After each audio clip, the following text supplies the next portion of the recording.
Hello, Chris here with another episode of the Make It podcast. And this is an Indie Talk week. And that means I'm here with my good friend and co-founder, Nicholas Buggs. Nick, say hello. Hello, hello. Again, once again, it's good to be back. It is good to be back. We've taken a little bit of a hiatus. Rightfully so. We've been in and out of town. We've had some festival work, some film work to be doing, and we had lots of great interviews. So kudos to the team for these last three interviews: Haley Watson, Francis Hernandez, and Dr. Mark Golston. Yep.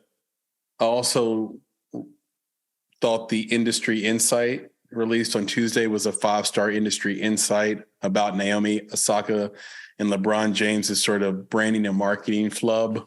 Yeah, but that was really great, and a lesson that like every creative can use. Like, go ahead and Google that name up that you picked and make sure it doesn't mean something in some other market that's going to sort of follow you around and haunt you.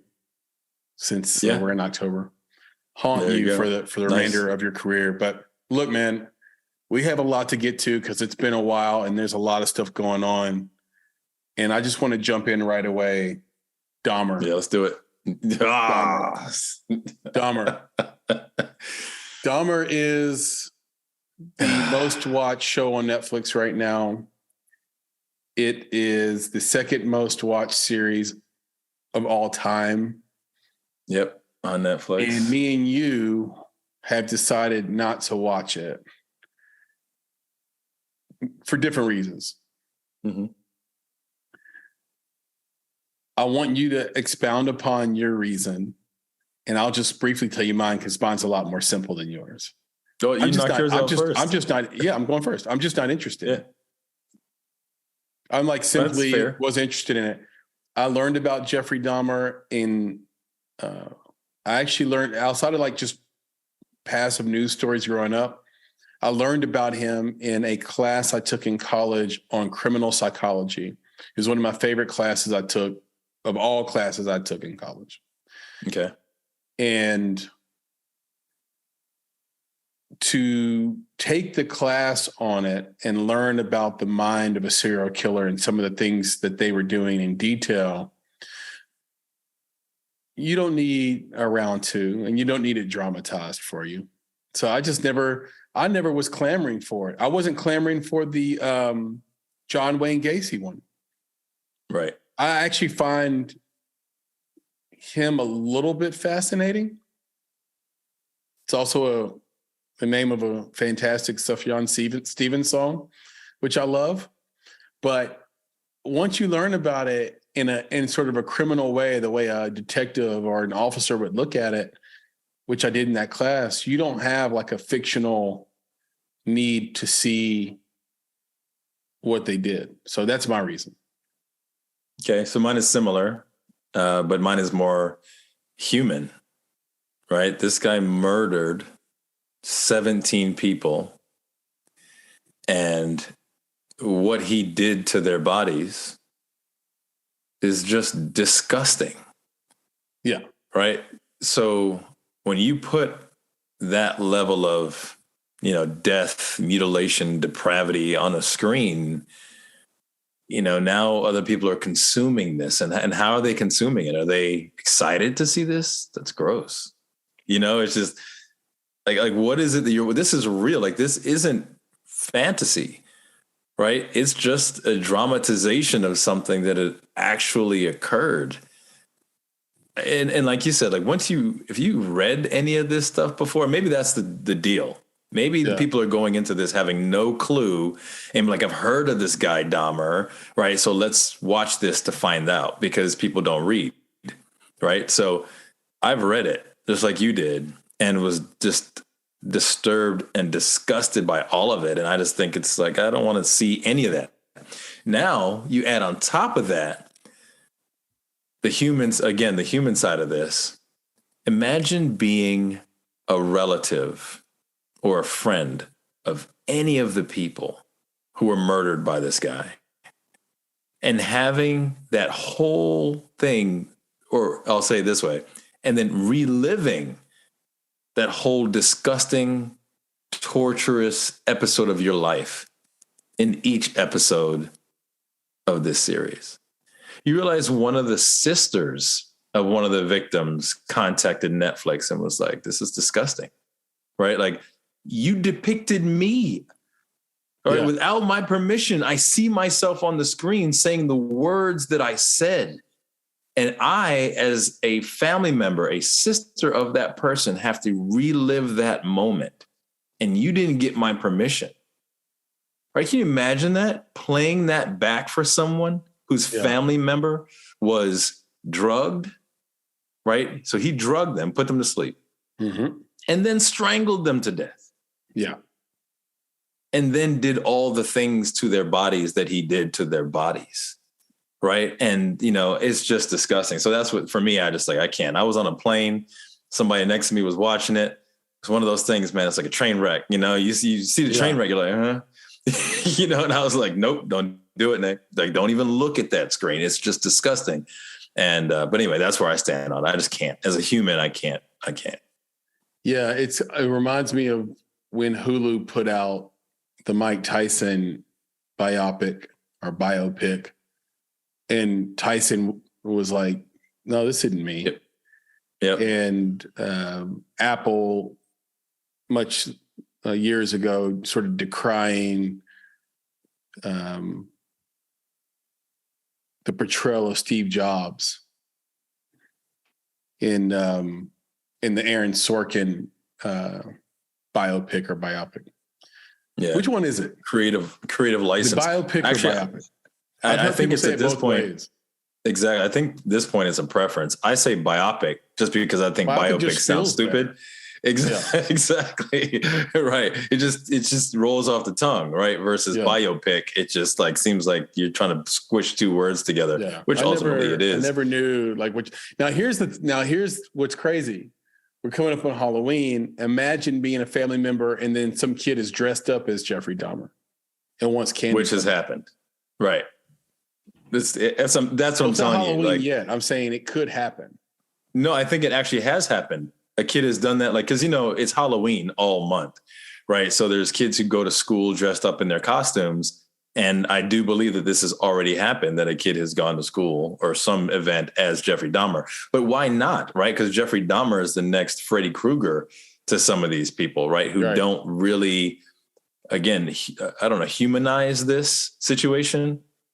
Yeah. Right. It's like it's a story about people who were killed. Right. And they're not creating the human connection to the fact that, these are real people. It's a true demarcation point, though. Like, there's always been the awareness that we don't dress up as real, horrendous, actually horrendous people.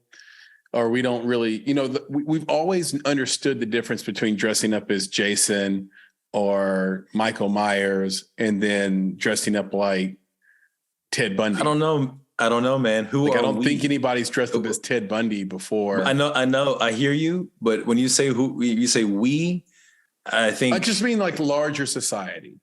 I know, because I don't even know what the fact that this show is so popular says about larger society.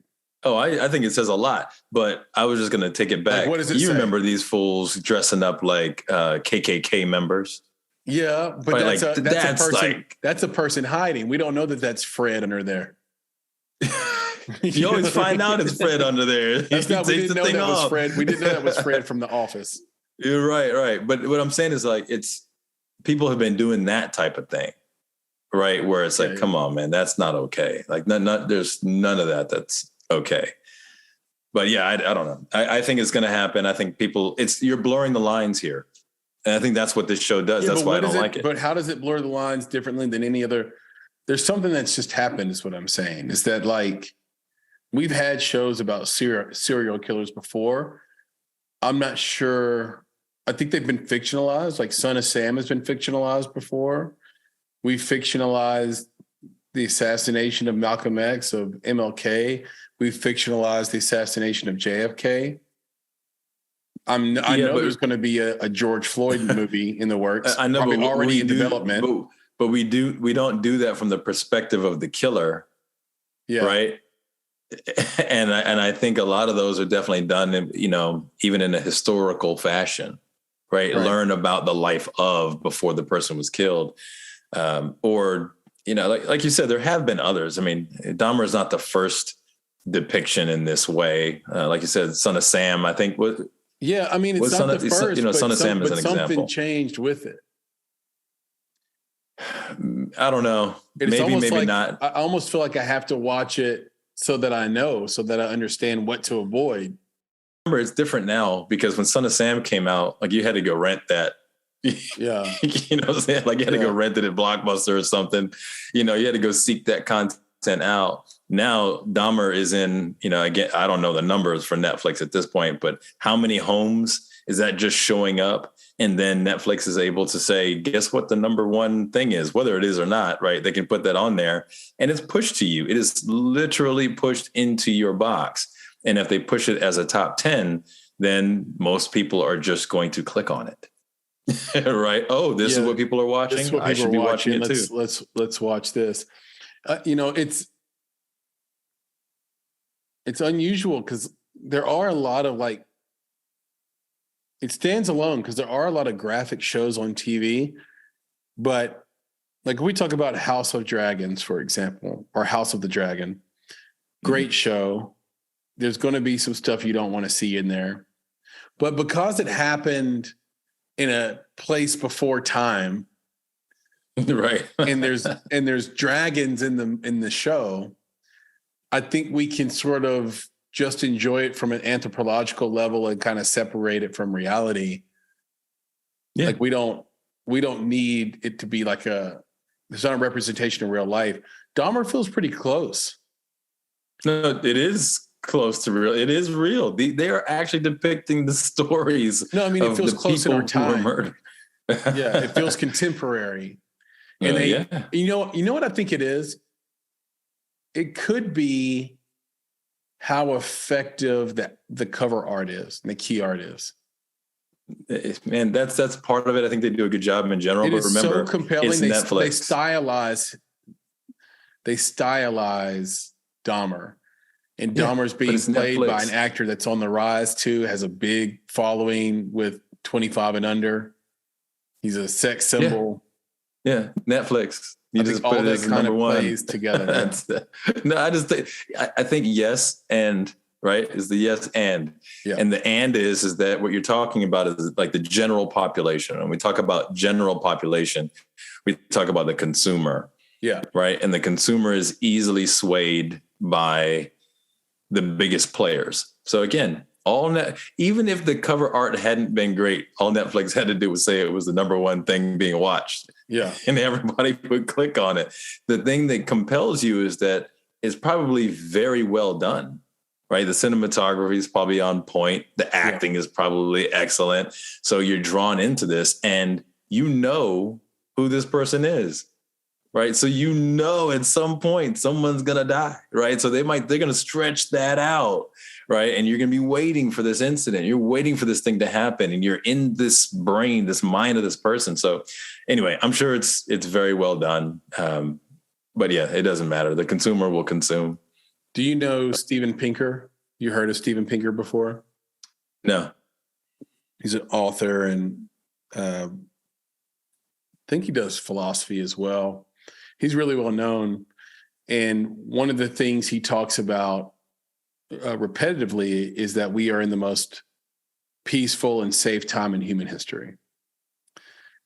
And sometimes people will read that and see that and not understand that that's true. Like they'll be like, no, that's not true. Or they'll be surprised by the facts and the numbers on that. And so I know you said you had a thought about what this says about culture at large. And it just hit me right now, bro. Like I was like thinking to myself, it could be that like everything is so safe for the most part and saccharine and vanilla and mundane and rote for the majority of people that there's nowhere to sort of put the baked in animal rage that we have from a DNA, genetics, anthropological standpoint. And so because it's so peaceful, we keep getting more and more vile and aggressive media content, whether it be through social media, watching two idiots fight in the street, or a series like Dahmer, or a movie like the Purge movies, or where like there's no point to the movies except that people are going to die, or even I'll go as far as say John Wick, where it's just, I mean, the body count in John Wick is fantasy, right? It simply just couldn't happen in the real world with law enforcement and standing armies. But it feels like maybe when the world was a more violent place, you didn't need it when you came home and saw it on TV. When it was a truly more dangerous place where you could really go to war. Could be true. And, we can't even fathom a war like World War I, for example. We can't fathom a war where 20 million people die. I mean, that's insane, right? Like we would, yeah, it is. Like these days, like the numbers coming out of a war, like a 20-year war, like the Afghanistan war, I don't think the U.S. casualties even eclipsed 10,000. Somebody has to fact check me on that. I don't know. I'm not sure it did. So yeah, we live in prosperous times, and the more prosperous and peaceful our world is, the more and more we need to balance that with some sense of violence or strife. Like this idea of only being happy when you're unhappy. This idea of actually like this idea of lack of purpose. It's like the number one thing I hear young kids say when they're just trying to figure out what to do as adults, young adults. They don't know like what's worth doing. Like everything is teetering on nihilism for them. Like I'm 20. I was told not to believe in anything because that would make me a fool. The newspaper lies, the government lies, social media is causing me to be suicidal and depressed. What's real in the world that I can go after? And so you escape into Dahmer. But the same escape is scary because you might escape into really being Dahmer. Yeah, I take a different take on it, which is I think that there's been a desire for this type of, I don't even know if I call it content, but there's been a desire for this type of violence forever. And this is just an extension of it. Well, we didn't have this in the 20s. I think that no. What I'm saying is that there's been a desire for this type of violence for a long time, and which is why I didn't say content, right? Okay. So long ago, you could actually in a less safe environment, less civil environment, you could actually do these things to people and not get caught, or get caught, but you could do them, and like but you could do these things to people. Yeah. Right. And I think as our society became a little bit more controlled and more civilized, well, then you couldn't necessarily with such ease carry out these types of evils on other people. So you just turn to watching it. Right. You get your kicks from watching the thing that you might fantasize about doing or just have an interest in, or maybe it's just part of our collective DNA to want some level of violence. Some of us want more than others, right? The Purge, Hellraiser, Freddy Krueger, Michael Myers, all these things. So I think that there's always been a desire for it. This just in particular, I don't like because this is real life. This isn't a story that someone made up with a fictitious world, fictitious rules. Right. This is real like this, and I think that's the issue that I have with this in particular. But yeah, I think there's always going to be a desire to see this type of thing. And maybe it's actually better for people to watch it on the screen as opposed to, doing it in person. Maybe this is how they get that kick as opposed to doing it themselves. So that's kind of my take on, society's approach to this type of violence, I guess. My advice is that if you see anybody on Halloween dressed as Dahmer, don't assume it's an outfit. Don't assume it's a costume. Because you might find out that you ran into the one person that wants to do copycat. Right. Oh, I'm going to choke that 7-year-old out. Yeah, choke him out. Yeah, exactly. That's for the victims. Right. Exactly. But yeah, I hope I don't encounter it. But you can't take a chance like that, is my point. Remember, like XXXTentacion got killed for clout. That dude shot dude and went right to Instagram Live. Yeah. Like something's fucking up. Like some switch is like not connecting with certain people in our society anymore. It's like not. Yeah. The fame engine's too strong. The clout engine's too strong. Like it's not a. It's all the things. It's the combination of the things. It's all the things. But yeah, I won't be watching it. That's one that I will not be placing. Oh, maybe I should place it on my watch list.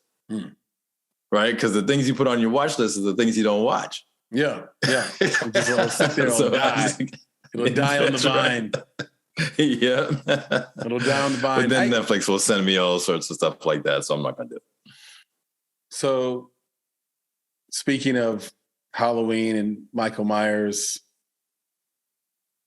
of course, it has the ridiculous trailer that I've been making fun of for all month, the entire month or two, with Jamie Lee Curtis looking Michael Myers. Jamie Lee Curtis is like 80, and she's looking Michael Myers, who has to be also 80, in the face. Right. It's like, it ends now, Michael. Just now? Right, just now. What is this? Halloween 8, 9? No one's been able to kill this in. And then, of course, they're lying. Because why in the hell would you turn off the engine to such a great franchise? It's just the end for those two. They're gonna be rebirthed into Michael Jr. That's what I'm waiting for. I'm waiting for Michael we're going to find out that he's got a child somewhere with Jamie Lee Curtis. Exactly. And he's this monstrous creature. She came out this week after I have your baby that she hopes Kanye West's kids get taken away. I thought that was pretty harsh. She's had a dialogue about him for a little while. Yeah. And I guess they're going back to the well with her to find out more of her opinion about him. But, of course, she's not the only one. She's had dialogue about Eminem in the past as well. She's had dialogue about a lot of rappers. Well, I don't know if they're rappers as much as it's just, celebrities saying stuff that for whatever reason either has some sort of Venn diagram with her and her culture, her history, her family, or just that celebrities talk about celebrities. Who knows? For the record, everything I've ever seen her in, I've liked. True Lies is my favorite. True Lies will never get old. No, it's my favorite. I think it's just probably a step too far. When you talk about taking someone's kids away, and then you have the thing is that they don't need to say pylon going what the consequences. Yeah, but they don't need to say what the consequences need to be, right? Like, don't put that out. Just say that you don't like what he said, which she did the first time around. I think she said her piece, very well. She was really bothered by it. I think the whole idea of, Kanye having, mental issues and this being part of that, I think she was trying to address that and be like, I don't care. That's I don't know what that's about. That's kind of a lie. Like, well, what I'm saying is she was like, I don't know what that's about. I'm not. Yeah, I'm not going to address that. Yeah, I had to. That's the narrative that's going around that like he's crazy and he's bipolar and he's got mental. He doesn't. I think it was going around. I think it was. I think that was because people were trying to protect him. He doesn't have any of that stuff. And you could try to protect him, or you could be saying, let's pin him in this corner so that everything he says is sort of disregarded as just the fodder of a crazy person. Well, that's the point. That's the protecting, because he was making Adidas a bunch of money, right? He was making these other people a bunch of money. Mm-hmm. So it's like, don't worry about him. That boy crazy. He touched in the head. Like, oh, poor baby. He touched in the head. Okay, just let him talk. Let him say what he's going to say because we're making billions. And then now he's had too many interviews, right? That's gone out the wayside. And he keeps going at his point, and people aren't picking up because he's not articulating himself well at all. But they're not picking up what he's trying to say. And now it's just he's gotten out of hand, and they're no longer treating him with kid gloves. It's funny you use the expression kid gloves because, you know, you can't just read the rhetoric because they won't, you know, if you read a story, they'll never say what he said. So you never get to contextualize it. You never get to say, okay, well, what were the anti-Semitic response or comments? What were the anti-Black comments? What were the hateful things he said and did? What are some of these bigoted ideas? And so that's Dave Chappelle's concern. Huh? That was Dave Chappelle's concern with people who talk bad about him. He's like, you guys never watch my show. You never listen to my stuff. And yet you got stuff to complain about because you heard what the other person said, but you never paid attention. You didn't listen. So yeah, that's the same thing. That's exactly right. I didn't want to be that person. So I went through and watched the entire 3-hour plus Drink Champs interview. I watched the Piers Morgan interview. Mm-hmm. I watched the Chris Cuomo interview. And I followed the tweets.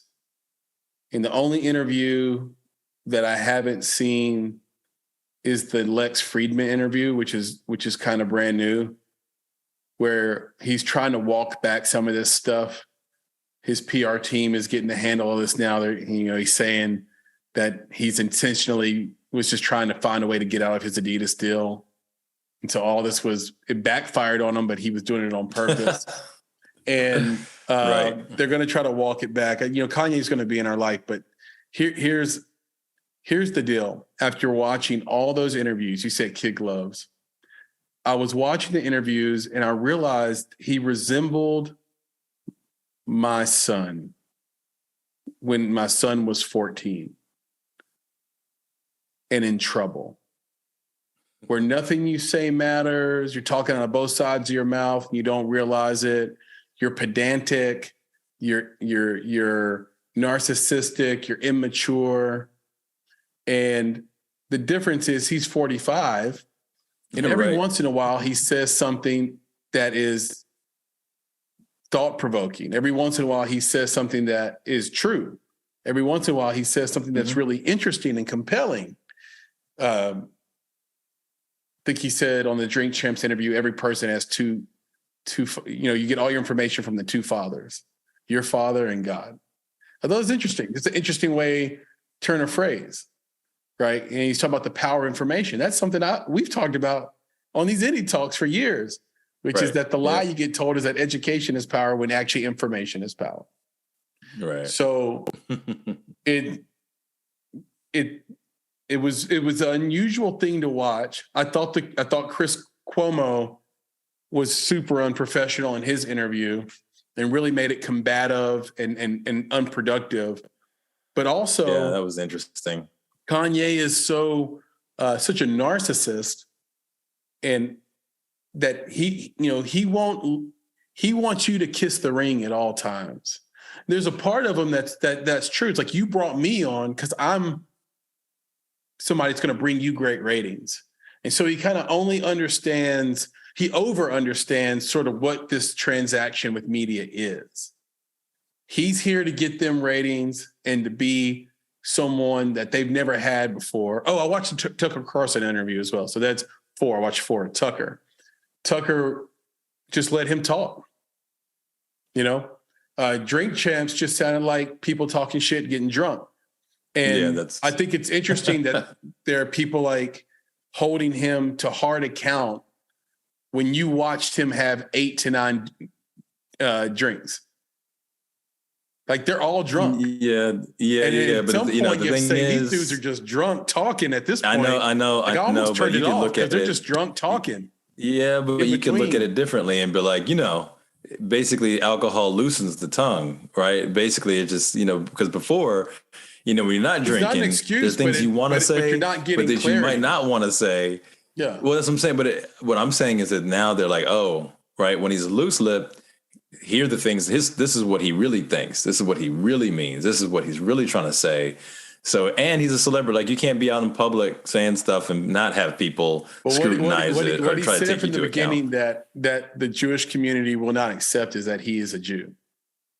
So he keeps telling everybody, I'm Jew, therefore I can't be. And so the compelling thing about that is that for the last 10 years, I heard people in the Black community say, I can't be racist because I'm oppressed.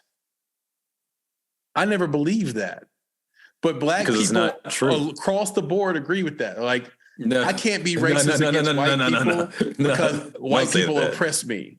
Yeah, don't say that. I wouldn't say Black people across the board. Because the other thing is, like, it's like also saying, no, I'm one. Remember, I'm a Black person, and I don't believe. I'm just going to keep it real, including Christian and Dick Gregory.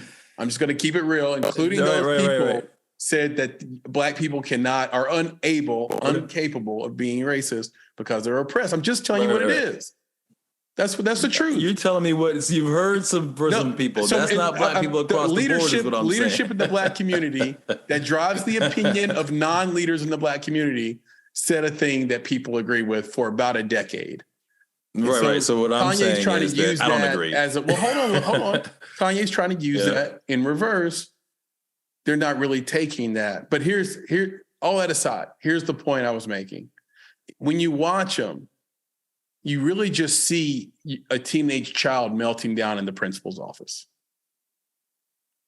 That was the epiphany I had. I guess he reminded me of a child in the principal's office melting down.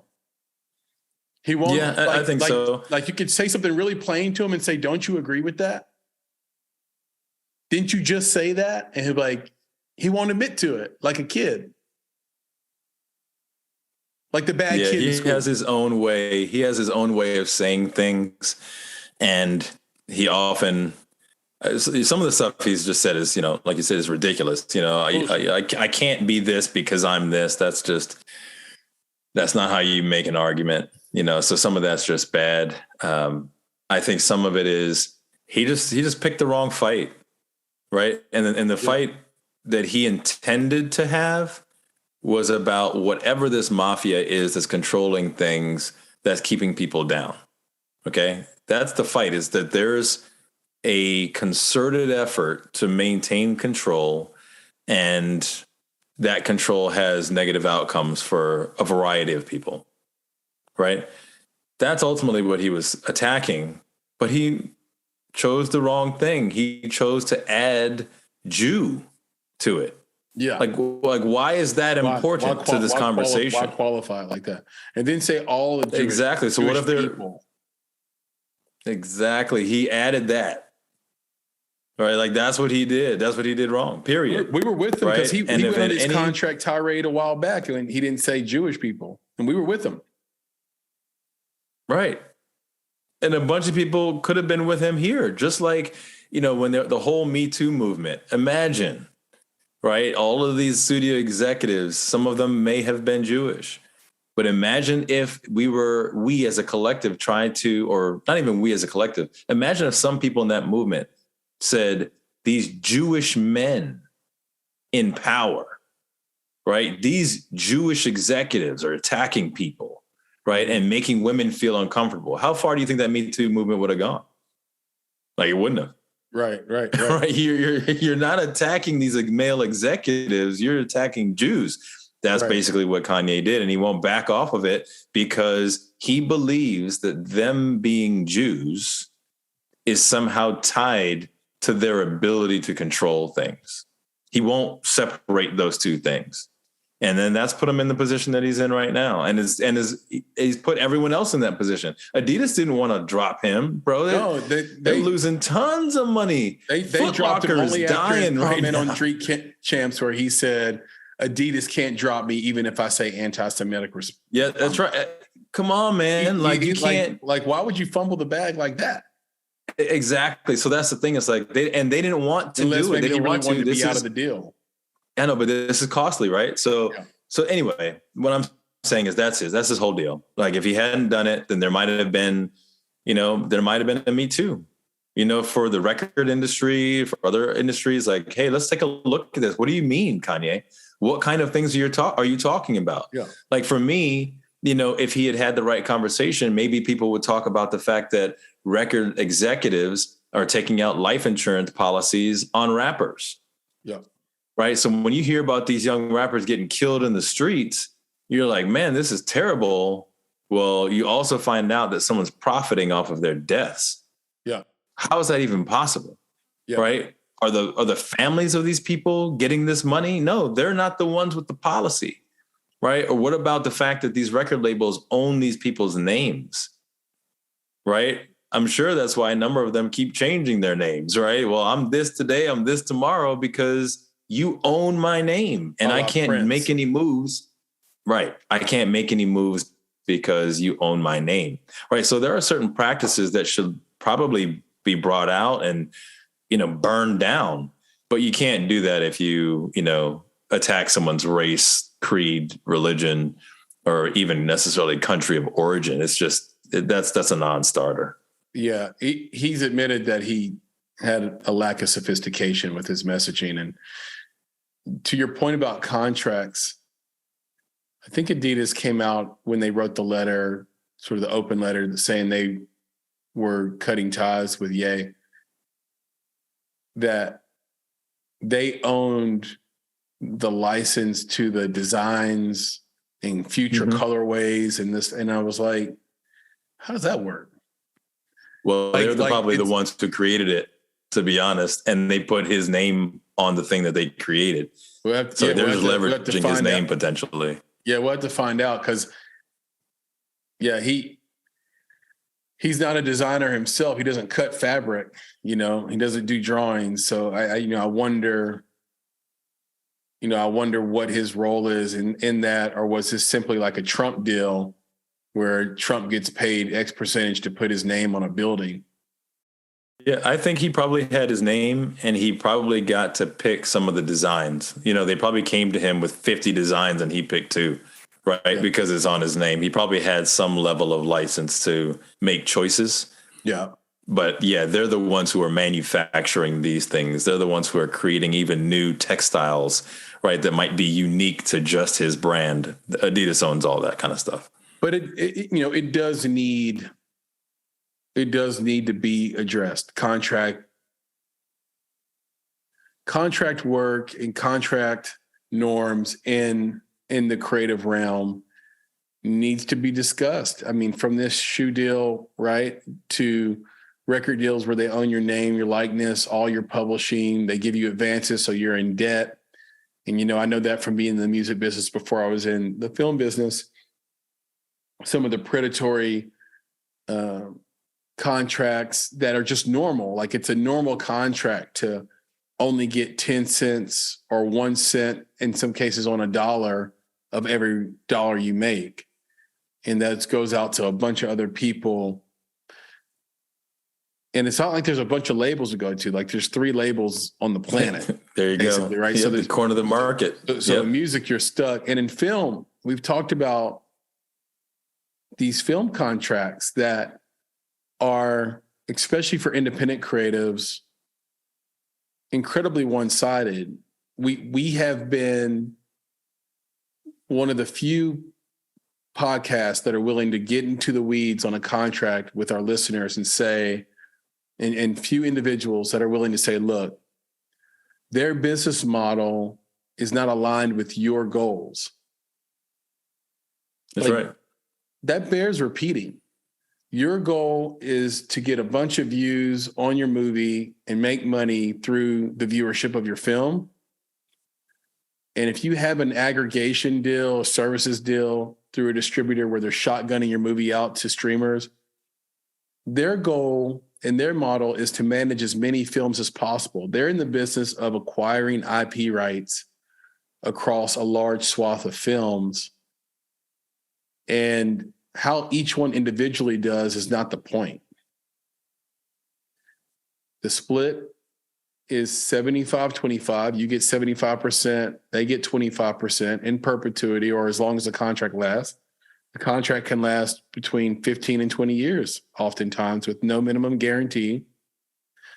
And if it's a services deal again, or an aggregation deal, you owe them money up front, which far outreaches the cost of the actual service that is provided through Bitmax. Bitmax charges between $400 and $2,000, depending on whether they had to open your film up for the distributor, add their graphics into it, because they do a lot of post services to get the film ready for distribution.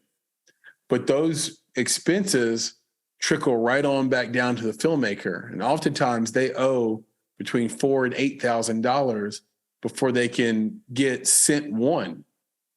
Right. Just for aggregation. Right. So that's a bad contract. That's not a filmmaker friendly contract. Well, there you go. But it's not illegal.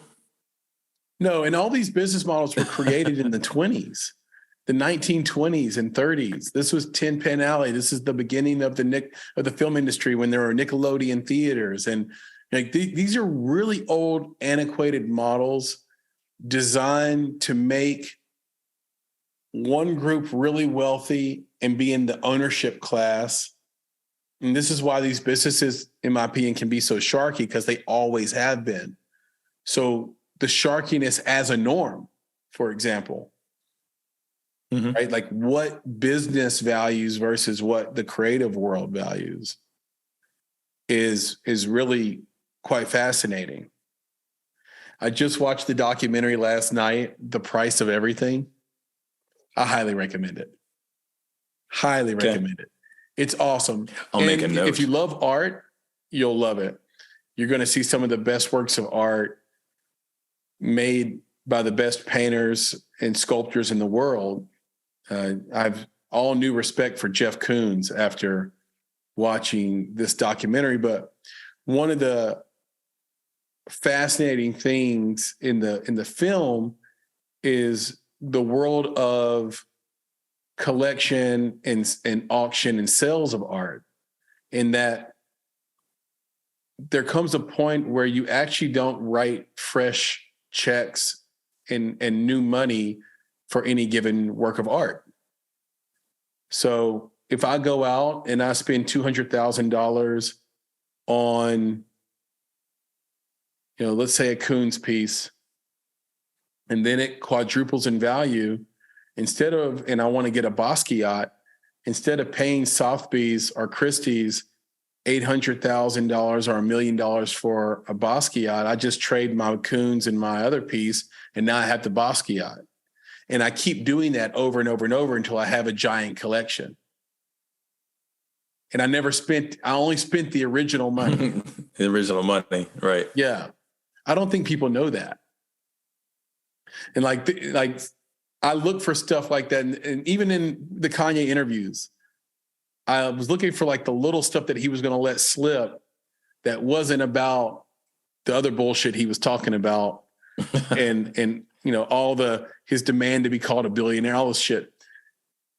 One thing he said was he was with Scooter Braun, and Scooter came to him and said, I have a friend that owns some shares in SpaceX, and if you come with me and we get this group together, we can buy SpaceX or own SpaceX behind Elon's back. And it's like, and Kanye said, I would just rather get to know Elon. And he said that's how him and Elon became friends. It's like there are people that operate like that. Like they are angling. I have a friend I grew up with, not Jewish, Irish. He was always angling. He had a really hard time when he was young keeping a job, because he would go into the job and immediately find out what their security weaknesses were. So instead of being interested with how do I become great at this job, he was interested in how do I grift this place because they're stupid. Right. He was interested in making people look foolish. And there are people like that want to make you look dumb, who are interested in separating you from your money because they're a better chess player than you, or they're playing chess and you're not playing anything. You're just trying to be their friend. Right. And instead, they're playing you. Filmmakers, look out for these people. These people are out there. They're looking to separate you from your IP, from your capital, and they're going to brag about it later. And they view you as a boon. They view you as a meal on a plate. So we'll see. I don't know how this thing ends with Ye. It probably ends with him making a bunch of apologies like he did when he said George Bush doesn't care about black people. He'll drop another fire album, do something else where his genius actually pays off for him. And we'll go, round and round again. Well, I guess I actually have to apologize to Ye because I forgot about that. I forgot he's Ye. I always called him Kanye. I'm like, because on the Cuomo, right? He was like, "My name's Ye, sir." Like it's Ye, sir. Well, these artists put us in a tough position because when we listen to his old catalog, he released that old catalog as Kanye West.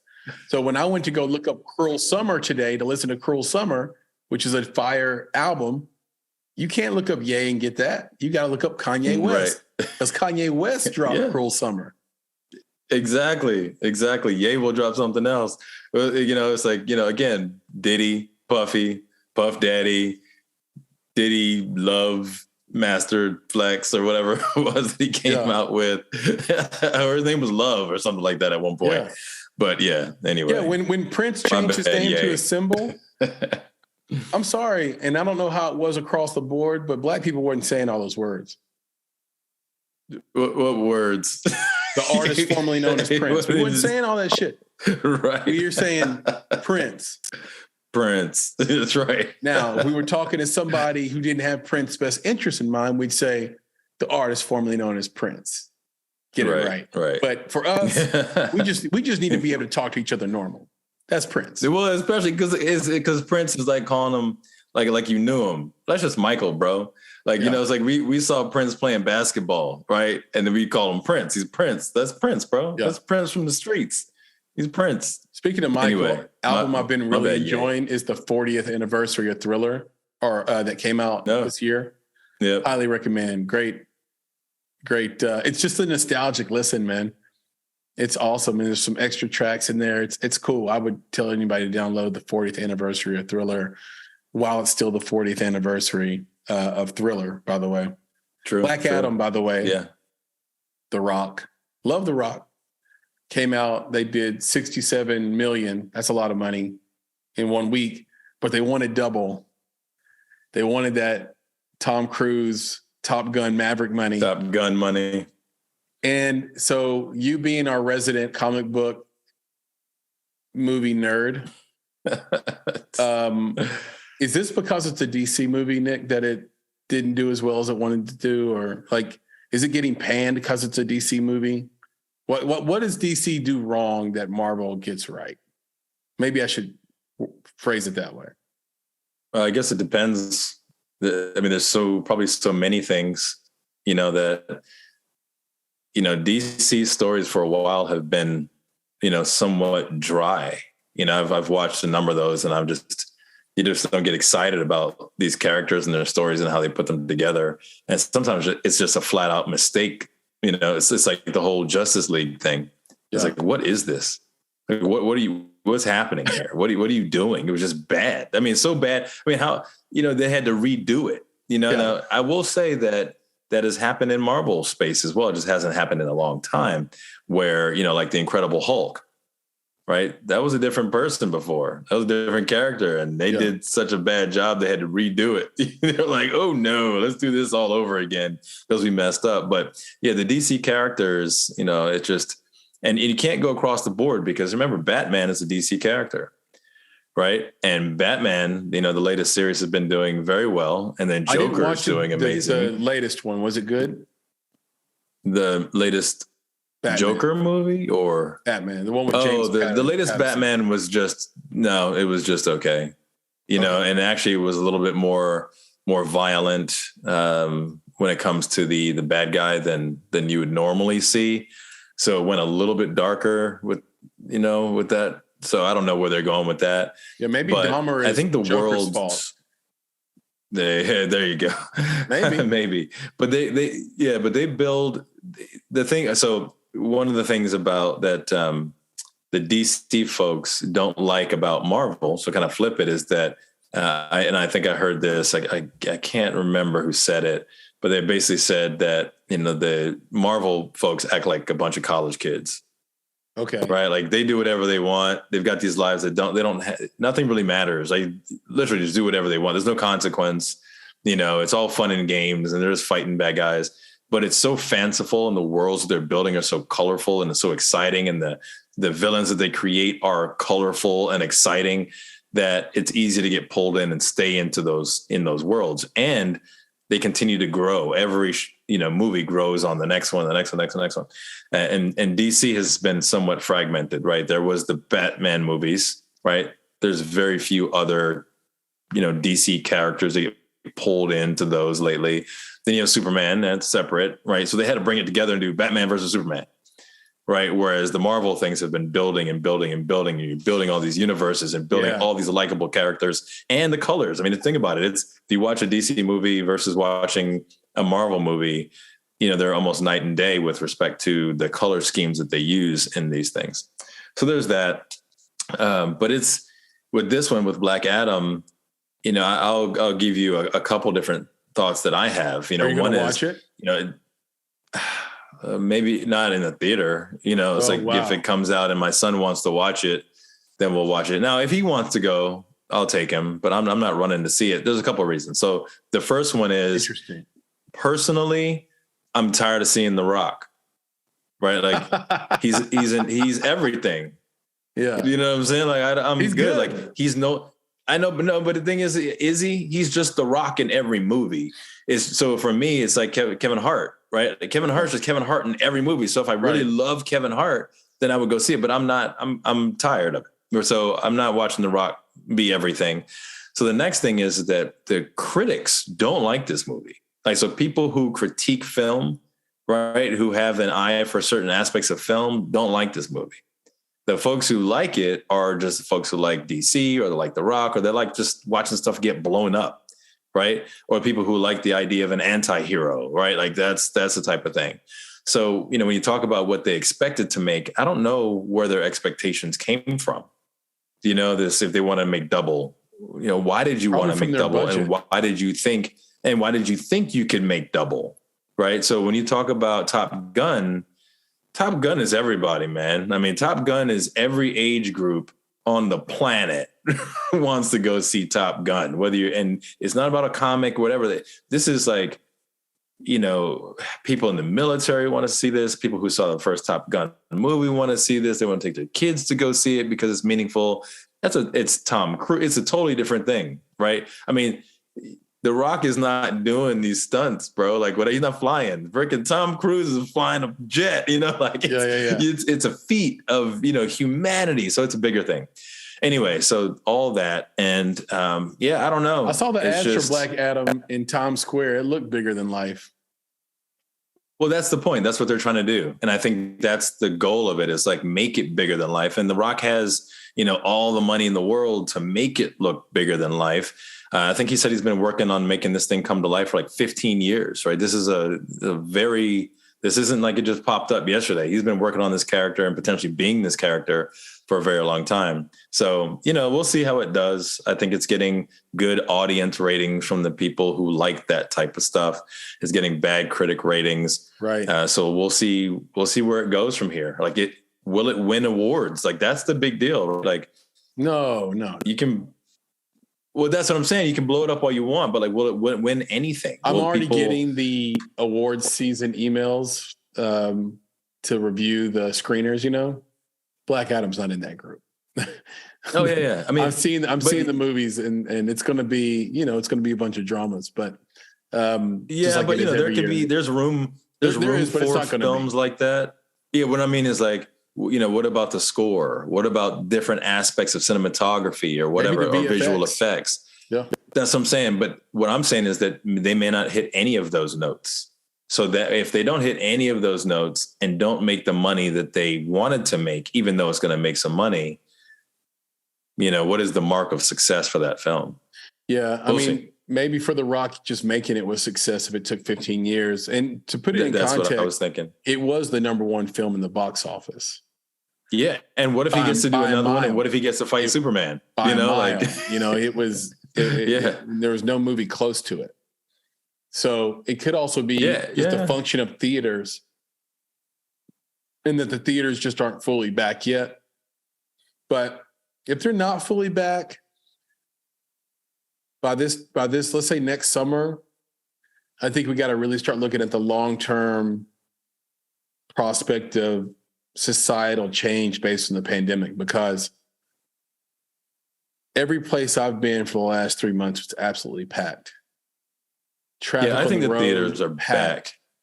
Yeah, Times Square, New York, Manhattan, packed. No one's concerned about COVID. Like COVID's over. I think they're back. I think their expectations might have been too high. That's it. Like you said, it was the number one film. It made $67 million in the first week. Like, it did well. Yeah. So we'll see where that takes them. And again, we'll see if this is one of those that propels the DC universe into a positive direction. We'll see if they do get that film where Black Adam gets to wrestle Superman, and we'll see how that goes. Yeah. And, I think people might be clamoring for that if The Rock keeps putting it out there. So it could be a good thing for them. But yeah, for me, I haven't seen a reason to really look for that content. And Black Adam also does seem like a one-off. Here's how lame I am. How brave you are. Lame. I wasn't even aware that Black Adam existed. I don't know I'd never heard of Black Adam in my life. Yeah, well, I think there's a lot of people who don't. Like, even Shazam, I know Shazam. For a lot of people, I know you do, but what I'm saying is that a lot of people don't. And it's somewhat of an obscure character when compared to someone like Superman, Batman, Robin, like all of those characters. And you're like, who's this? Think about it like this. Like, there's probably a lot of people who weren't, if you're not a comic book head, you might not have been as familiar with Black Panther, right? Like, where did this guy come from, right? We know Iron Man and Captain America and the Hulk. I really wasn't that familiar with Black Panther before Black Panther came out. Right. Or Black Widow, you know what I'm saying? Like, oh, who's this? And I mean, if you ever look at the DC universe, right? If you looked at a picture of all the characters in the DC universe and looked at a picture, an image of all the characters in the Marvel universe, you'd be floored. I mean, there's content forever, right? Does this ad infinitum. Does this end with Marvel acquiring DC? I don't think so. I think they'll keep those separate. That'll be an interesting multiverse type situation, but I don't think that'll happen. But who knows? It could, but I don't think that's the goal. I was curious about it. Speaking of critics and talking about critics not liking Black Adam, we talked about critics in our last indie talk about the movie now called Unredacted, but initially called Jihad Rehab by Meg Smaker. And I just wanted to give some follow-up on it, Nick, because this podcast, and proud to say this podcast was the first podcast to come out publicly in defense of the filmmaker, of the indie filmmaker. And there are still some facts, I guess, that have to be uncovered around maybe improprieties in making the film. But I think for the most part, they've been answered. And, we released our content on, I think, October 4th. Meg reached out to us directly. We had some conversations that I won't share. But at the time that she reached out, she had a GoFundMe that was at about $3,000. Because remember, she had been made absolutely broken by the situation she'd been through, right? She spent the money. She had investors, including Abigail Disney, who then turned around and rejected the film, even though she invested in it. Sundance and South by Southwest turned their back on it. after they had already announced that they were going to screen her film. And so she was well on her way, and then not on her way, and then completely broken with nowhere to put this film and no money. And so she started to GoFundMe. It was at $3,000. Well, then she got on the Sam Harris podcast, which is called Waking Up, I believe, or no, Making. I think he changed the name to Making Sense. It used to be called Waking Up. It's called the Making Sense podcast. And, his podcast is tremendous. He has an incredible audience. I love our audience more, but he has an incredible audience and an incredible reach. And she did a 3-hour podcast with him shortly after our conversation with her via DM and our conversation about her on the 4th. And right now where it sits is somewhere around $650,000. So she went from $3,000 to $650,000. And I'm proud that we played a role in helping an independent filmmaker pay their investors back, be able to make their second film or documentary, whatever she wants to do. She's very A-type personality. She's like a go-getter. She's not afraid. She paid an enormous personal cost just to make the film. So I would ask this audience to go out, find the Making Sense podcast with Sam Harris and listen to the Meg Smaker interview. It's 3 hours long, but it is the singular and sole record needed on this case.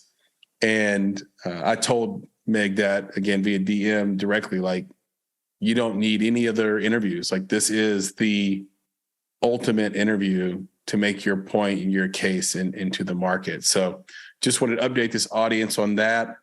And we just came back from the Fayetteville Film Festival, and this is our second or third year in a row working with them. But this year we were on site and in person, and it's a little festival, but it's a fun festival. We had a great time. Nick, do you have any updates, thoughts about the Fayetteville Film Festival?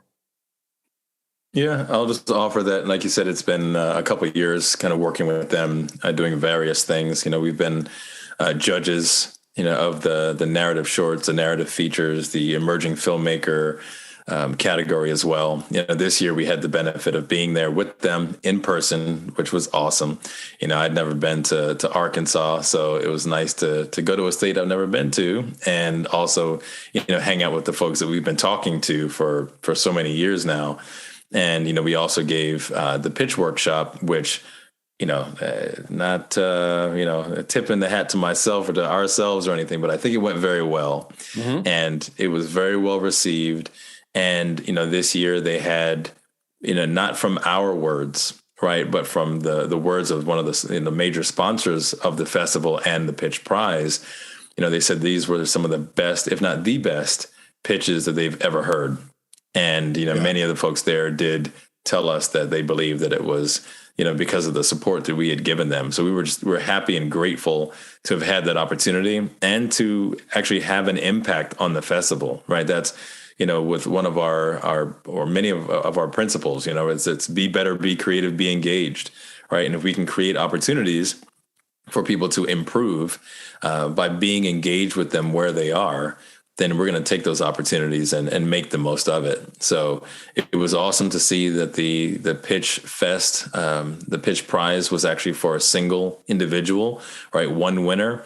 But because the pitches were so great, the festival sponsor and the Pitch Prize sponsor decided to offer an award for 4 more individuals based off of the high quality of their pitches. So, we had 5 filmmakers, get some funding for their projects and potentially get mentorship, through that sponsor as well, which is Rock Hill Studios out there in Arkansas.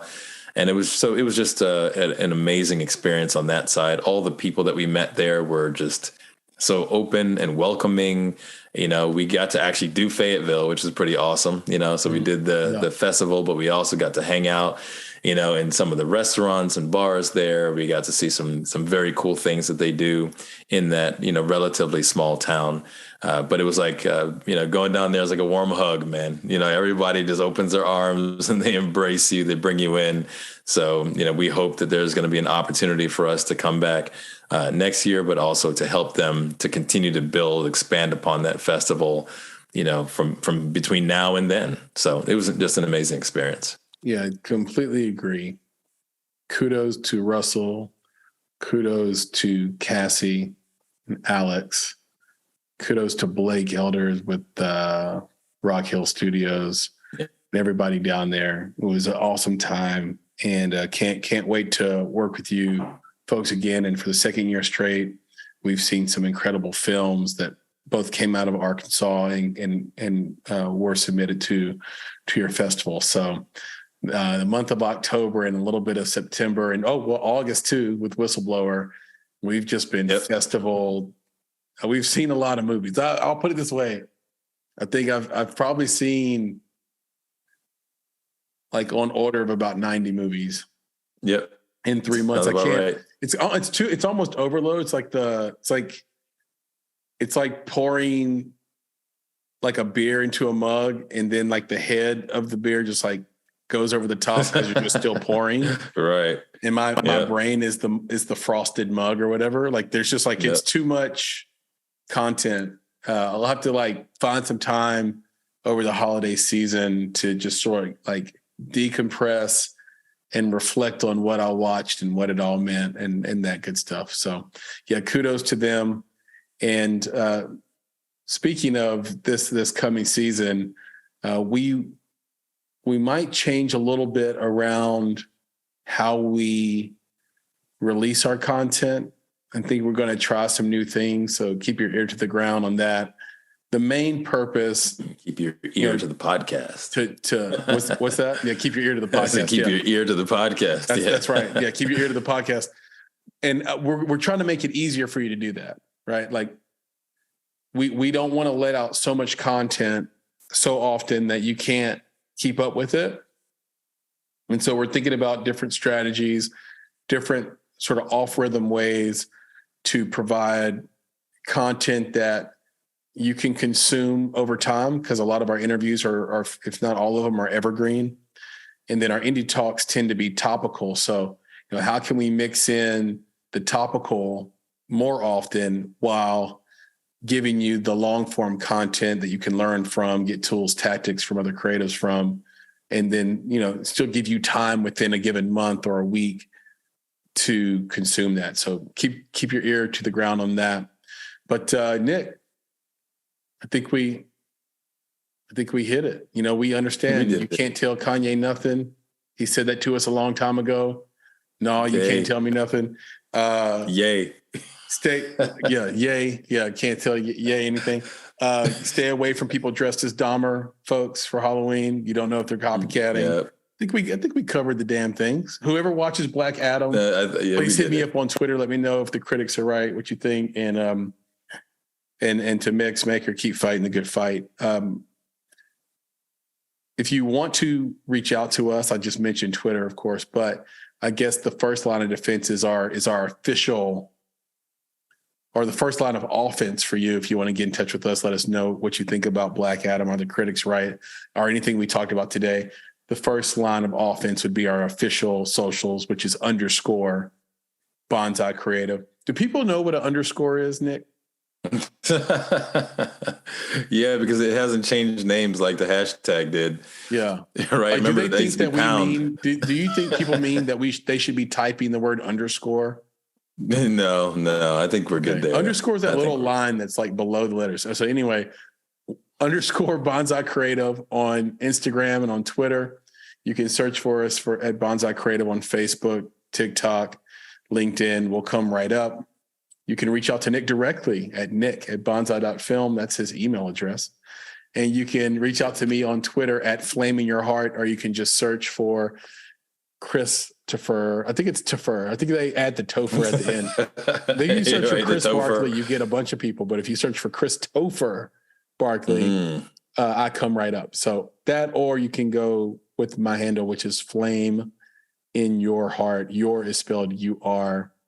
And then if you want to know anything and everything about Bonsai as an organization, which is the lovely company me and Nick founded, that is the auspice for this podcast. It's www. Is it auspice? Should I say auspices or auspice? How would I even say that? But auspices for this podcast. Under the auspices of this podcast. Yeah. www.bonsai.film is where you can go to find everything about us and what we're up to. Last but not least, two big things. One, Voice of the Filmmaker program. That's our multimedia fiscal sponsorship. You can donate to that. It's a fiscal sponsorship with women in film and television. Every contribution goes towards building that multimedia project and helping independent filmmakers, and for the most part, women. I am doing a workshop with the women in film and television this weekend, actually at 10 a.m. on financing. So that'll be fun. And then our bi-weekly newsletter comes out every other Friday. The team does a great job on that here at Bonsai. People love it. We're getting great response, super huge engagement. And if you want to be a part of that and be part of what we're building around this newsletter, we work really hard to like scour the internet and all over sort of our scope, our reach of resources that aren't readily available, to put those in the newsletter. So you get things in the newsletter that are typically hidden behind a paywall, or you just didn't have the time or wouldn't be able to find. So there's a huge value prop. Obviously, you can unsubscribe anytime, but please don't do that. Join the newsletter. No, we're not worried about unsubscribing. It's bonsai.film / is it /subscribe or /newsletter, Nick? Yeah, subscribe. It's subscribe. Yeah. So subscribing's easy. It's bonsai.film /subscribe. And all you got to do is put in your email. We're not going to spam you. We're not going to sell it. Your email, anything like that. You're just going to get this great newsletter goodness every 2 weeks in your inbox. And Nick, with that long diatribe, can you please leave us with the credo? For God's sake. I'm sitting here waiting. Yeah, I'm like, they know, bro. They know all the things. So with that, we'll just say, be better, be creative, be engaged. Thank you for listening. Nick, talk to you soon. Yes, sir. We'll do it again, as we do. Peace. All right, man.